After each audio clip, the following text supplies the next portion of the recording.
ಹೇಳ್ದಲ್ರಿ ಮಲ್ಲಿಕಾರ್ಜುನ ಖರ್ಗೆ ಅವ್ರ ಪಾಪ ನನ್ನ ಜೀವನದಾಗ ಒಂದು ದಿವಸ ಮುಖ್ಯಮಂತ್ರಿ ಆಗ್ಬೇಕಂತ ಕೂತ್ಬಿಟ್ಟ. ಅವರೇ ಆಗ್ತಾರೆ. ನೀವು ನೋಡ್ತೀವಿ ಡಿ ಕೆ ಶಿವಕುಮಾರ್ ಬೇಡ, ಸತೀಶ್ ಜಾರಕಿಹೊಳಿ ಬೇಡ, ಖರ್ಗೆ ಅವ್ರು ಮಾಡೋದು ಲೆಕ್ಕಕ್ಕೆ ಬರ್ತದೆ. ಖರ್ಗೆ ಅವ್ರು ಆಗ್ತಾರೆ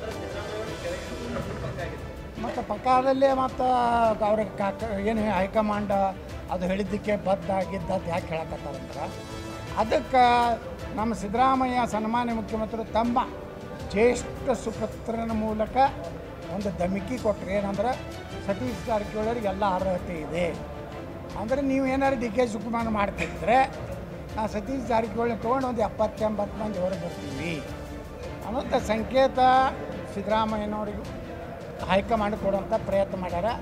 ಪಾಪ ಅಲ್ಲೇ ನಾನು ಸುಮ್ಮನೆ ರಾಷ್ಟ್ರೀಯ ಅಧ್ಯಕ್ಷ ಮಾಡಿ ಕುಡಿಸಾರ, ಅಲ್ಲಿ ಕೆಲಸ ಇಲ್ಲ, ಬಡಿಸಿಲ್ಲ, ಯಾವ ರಾಜ್ಯಗಳು ಇಲ್ಲ, ಉತ್ಪನ್ನ ಬರಲಾಗೈತಿ. ಅದಕ್ಕೆ ಮುಖ್ಯಮಂತ್ರಿ ಆಗ್ಬೇಕಂತ ಖರ್ಗೆ ಸಾಹೇಬ್ರ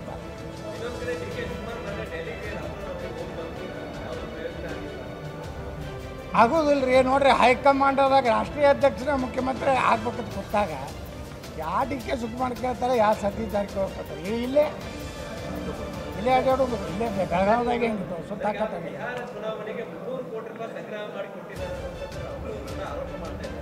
ಯಾರೀ